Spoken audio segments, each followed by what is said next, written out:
ನಾವು ಜಡ್ಜ್ ಮಾಡೋದ್ರಲ್ಲಿ ನಮ್ಮ ಮೆಚ್ಯೂರಿಟಿ ಏನಿದೆ ಅದು ದಟ್ಸ್ ಆಲ್ ಐಮ್ ಸೇಯಿಂಗ್. ಇಲ್ಲಿ ನನಗೆ ಗೊತ್ತಿರೋದು ನಾನು ಕಣ್ಮುಂದೆ ಬರೋದೇ ಆ ಫ್ಯಾಮಿಲಿ ಬರುತ್ತೆ.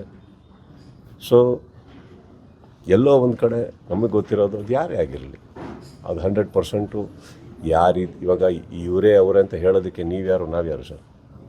ಸರ್, ಇಡೀ ಕರ್ನಾಟಕ ಸುದೀಪ್ ಅವರನ್ನ ಅಭಿನಯ ಚಕ್ರವರ್ತಿ ಅಂತ ತುಂಬ ಪ್ರೀತಿಯಿಂದ ಗೌರವದಿಂದ ಕಾಣುತ್ತೆ. ಬಿಕಾಸ್ ಆಫ್ ನೀವು ಮಾಡಿದಂಥ ಸಿನಿಮಾಗಳು, ನಿಮ್ಮ ನಡೆ ನುಡಿ ಎಲ್ಲವೂ ಒಂದು ಮ್ಯಾಟ್ರ್ ಆಗುತ್ತೆ. ಆದರೆ when it comes to proximity, ನಿಮಗೆ ಚಿತ್ರದುರ್ಗ ಅಂದಾಗ ಸ್ವಲ್ಪ ಮನಸ್ಸಿಗೆ ಹತ್ತಿರವಾದಂಥ ಪ್ರದೇಶ.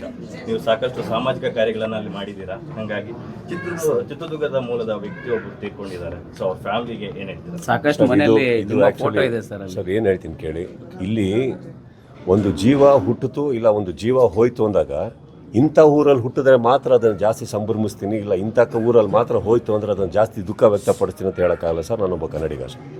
ಕರ್ನಾಟಕದ ಮೂಲೆ ಮೂಲೆ ಮೂಲೆ ಮೂಲೆ ಭಾಗ ಅನ್ನೋದು ನಾನು ಸೇರ್ತೀನಿ, ಅವರು ನಮ್ಮವರಾಗ್ತಾರೆ.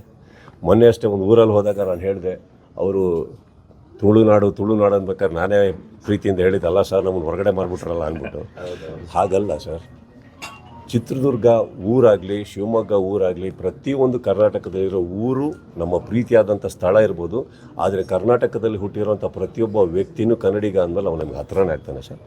ಅವ್ರಿಗೆ ಅನ್ಯಾಯ ಆಗಿದ್ಮೇಲೆ ಯಾವ ಊರು ಅಂತ ನೋಡೋಕ್ಕಾಗಲ್ಲ ಸರ್. ಪ್ರತಿ ಊರಲ್ಲಿ ಯಾರೇ ಆಗಿದ್ರೂ ಅವ್ರಿಗೆ ನ್ಯಾಯ ಸಿಗಲಿ ಅಂತಲೇ ನಮ್ಮ ಆಸೆ ಇರುತ್ತೆ ಸರ್. ಕೊನೆಯದಾಗಿ, ಪಬ್ಲಿಕ್ ಲೈಫಲ್ಲಿ ಇರ್ತಕ್ಕಂತಹ ಸೆಲೆಬ್ರಿಟಿಗಳು, ಎಸ್ಪೆಷಲಿ ದೊಡ್ಡವರು ಅನ್ಸ್ಕೊಂಡವರು ತುಂಬ ಜಾಗರೂಕವಾಗಿರಬೇಕಾಗುತ್ತೆ. ಅವ್ರು ಏನೇ ಒಂದು ಸ್ಟೆಪ್ ಹಾಕಿದ್ರು ಅವ್ರನ್ನ ಸಾಕಷ್ಟು ಜನ ನೋಡ್ತಾ ಇರ್ತಕ್ಕಂಥ ಕಣ್ಣುಗಳಿರ್ತವೆ, ಲಕ್ಷಾಂತರ ಕಣ್ಣುಗಳು, ಕೋಟ್ಯಾಂತರ ಕಣ್ಣುಗಳು. ಸೊ ಈ ನಿಟ್ಟಿನಲ್ಲಿ ಒಂದಷ್ಟು ಜನಕ್ಕೆ ಒಂದು ಕಿವಿ ಮಾತು ಹೇಳೋದಾದರೆ ಸರ್, ಅದಕ್ಕೆ ನಾನು ತುಂಬ ಚಿಕ್ಕವನು ಸರ್. ನಾನೇ ಡೈಲಿ ಬೆಳಗಾದರೆ ತಪ್ಪು ಮಾಡ್ತಾ ಇರ್ತೀನಿ, ಮನೇಲಿ ಬೈಸ್ಕೊತಾ ಇರ್ತೀನಿ. ಸೊ ಇಲ್ಲಿ ಯಾರು ನಾವು ಸೆಲೆಬ್ರಿಟಿಗಳು ಅಂದ ತಕ್ಷಣ ಮಾತ್ರಕ್ಕೆ ನಾವು ಯಾರು ದೇವರಲ್ಲ, ದಯವಿಟ್ಟು ಆ ಥರ ಟ್ರೀಟು ಮಾಡಬೇಡಿ, ಆ ಥರ ಅಂದ್ಕೊಳ್ಳಬೇಡಿ. ನಾವು ಮಾಡೋದೆಲ್ಲ ಸರಿಯೇ ಮಾಡಬೇಕು ಅನ್ನೋ ಅಂಥ ಒಂದು ಪ್ರೆಷರು ನಮ್ಮ ಮೇಲೆ ಹಾಕಬೇಡಿ ಆಗುತ್ತೆ.